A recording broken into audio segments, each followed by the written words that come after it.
I've made 1,500 YouTube videos on this channel over the last 7 years. That's a lot of videos. And so I know a lot of the things that you should and shouldn't be doing when you want to grow a successful YouTube channel because I've actually done it.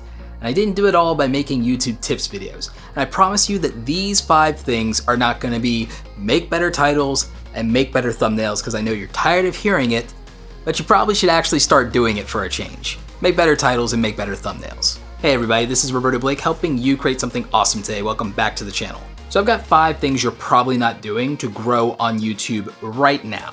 One of the things I see content creators overlook when it comes to growing a successful YouTube channel is they don't focus on becoming known for something. There are so many creators that blow up on YouTube specifically because of one idea that finally lands and takes off. And you have to do a lot of content sometimes before that happens. And it can take weeks, months, years before you even get an inkling of that first great idea. Animator Alex Clark was a small YouTuber for a very long time before he stumbled onto a story that he wanted to tell in his animation series called Dating My Hot Babysitter. And when he did this animation story time, he had no idea that it would fundamentally change his YouTube career forever. In 2020, a gamer named Poland actually grew from 0 to almost 100,000 subscribers in less than a year by doing specific challenge videos in the Minecraft community. And with his style and approach to doing these videos and focusing on becoming known for competing in these Skippy challenges, he was able to explode the growth of his YouTube channel. Become known for something. This is how people grow on YouTube. And the thing is, it's really hard to do if you don't do this other thing that we're gonna talk about. Be consistent AF. Not even joking. PewDiePie is the single largest solo creator on YouTube today with over 100 million subscribers. I'm sure if you're watching this video on how to grow on YouTube, you have some idea who PewDiePie is, but you probably don't know some of his origin story. PewDiePie started out being known not for his humor, his commentary, or his memes. He started being known for gaming, and the thing is, yes, he was early to YouTube gaming, and there wasn't anyone who was huge besides Smosh at the time. But what happened for PewDiePie in 2010 was he was doing daily content, which I'm not telling you to do, but he was doing daily content and he was consistent. He did literally 3 years in one genre of gaming. The horror genre of gaming, playing games like Amnesia. And this ultimately allowed him not only to become known for something, but also meant that his audience was conditioned around a certain type of content and they were always watching. They were always getting exactly what they signed up for. And PewDiePie rode this for 3 years all the way to 1 million subscribers on YouTube. Now, I'm not promising you those same results, but I am saying that being consistent matters. PewDiePie was consistent almost to a fault, making 1,000 videos around basically the same types of video games. A lot of people can't do that. A lot of people won't do that, and so a lot of people don't get anywhere. Consistency matters. And so does investing back into your channel. If you know who PewDiePie is, then you also probably know who Mr. Beast is. Mr. Beast may not be the biggest YouTuber on this platform, but he probably is the most popular YouTuber on this platform right now. Previously, I did a video about the fact that Mr. Beast, PewDiePie, and one of my favorite creators, MKBHD, all did 100 crappy videos to get where they are. But something that both MKBHD as a tech YouTuber and Mr. Beast with his Extreme Challenge videos have in common is that they went to extremes in investing back into their YouTube channels. Being a tech content creator can get super expensive. You have to review new products, but you also have to invest in the really great camera gear to get those wonderful product shots. You have to really focus on audio and lighting and all of those things because if you're a tech YouTuber, you're expected to understand the technical aspects of making content. And if you do content like Mr. Beast, a lot of times to be able to do those extreme challenges and to do those cash giveaways and the game show prizes, you have to spend a lot of money. Mr. Beast has razor thin margins and takes a lot of risk, but he puts every single cent he possibly can back into his content and back into the channel and making the best video possible. MKBHD invests in a different way. He buys the best cameras and the best equipment possible, even for making what looks like a simple video on the surface be the closest thing that a viewer has to experiencing the product, hold in their hand, and really feeling like they're there in the studio with him. And it also makes his content unique. These are two of the most innovative creators that are on the platform today, and they all bring something new to the table that defines their genre of YouTube. Which kind of brings me to my next tip. What are you doing to define yourself in YouTube and set yourself apart from other people? But more importantly, what are you adding to the genre of YouTube and adding to the community that you're making content for?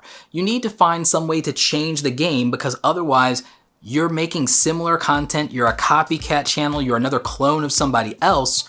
What's the point in watching you versus watching somebody else? There's no real way to stand out if you aren't bringing something fresh and innovative to the platform. There's no reason to watch. When you want to change things up, you got to figure out an extreme that you can go to, or how to combine two different things in a unique way. Casey Neistat is a primary example of this. For 5 or so years, Casey Neistat grinded from 0 to 500,000 subscribers, which is about where I'm at, and that is an amazing feat. But he did as everybody's favorite filmmaker, uploading every now and again on no kind of schedule. But by deciding to be consistent and become a daily vlogger, but not losing the quality of filmmaking and actually even wanting to step it up and essentially do 24-hour film challenges every single day for his content, styled as a vlog, he redefined an entire genre of YouTube and changed the platform forever and made the standard of quality that viewers expect considerably higher. He became everybody's favorite sitcom. There are plenty of creators who end up ultimately redefining the niche or the genre that they play in when it comes to YouTube. And the thing is, there's still plenty of fresh opportunities to do that in a lot of different spaces here. What there is in the platform is no saturation when it comes to high quality content. There is no saturation when it comes to high quality content. There's frankly a lot of mediocre content on the platform, and so if you want to blow up, I suggest that you step up. You have to give people a compelling reason to watch your videos from the very beginning until the very end. And that actually brings me to another point here. This is number 5. Something you're probably not doing to grow your YouTube channel that would make all the difference in the world is you're not designing your videos for retention and watch time instead of just clicks. Once you get someone to click on a video, what is the incentive for them to stay and watch it for as long as possible? You have to be super intentional about this. And one of the most important things when it comes to retention rates and watch time, something I'm planning on making a dedicated video to in a few days, probably a good reason for you to subscribe if you're into that, is the fact that at the very beginning of the video, having people not leave and abandon that video in the first 10, 20, 30 seconds makes a huge difference in how YouTube sees your video and the authority of your video and whether or not it is a quality viewing experience. A lot of content creators will complain that YouTube doesn't put them first. And that's because YouTube puts the viewer first. It puts the audience first. You are a YouTube content creator if you're watching this, but you're also a YouTube viewer. You're part of the audience. You're part of my audience. Hi. And the thing is, you probably don't have too many complaints when it comes to how the platform works from the standpoint of a viewer. You might have some gripes as a creator, but you are probably more than satisfied as a viewer with how the platform is serving you. And what we as creators need to do is we need to stop putting ourselves first and expecting the platform to do that, and remember that the viewer, the audience, comes first because they're the ones that really allow for all of this to be possible.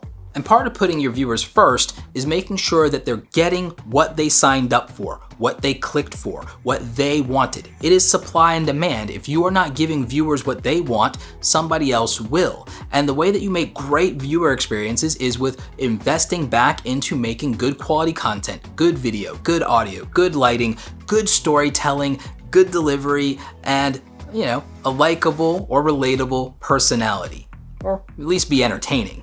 Or you can be like me and just, be smart.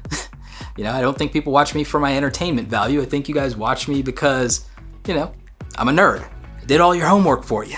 But in all seriousness, making sure that you're not only filming great videos and telling great stories, but editing in a way that fits the experience that your target audience would really enjoy, and making it, respect their time. You just have to make sure that something looks good, sounds good, and is a good experience. And that's what putting the viewer first looks like. If you're doing these 5 things and you're patient and you do them long enough and you do them well, no more mediocre content, okay?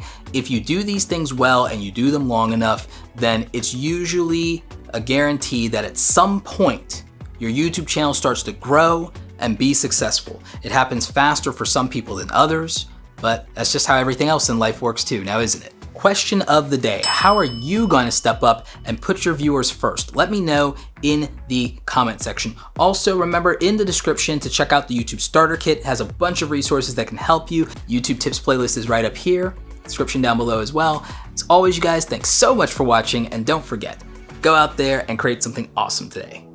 Take care.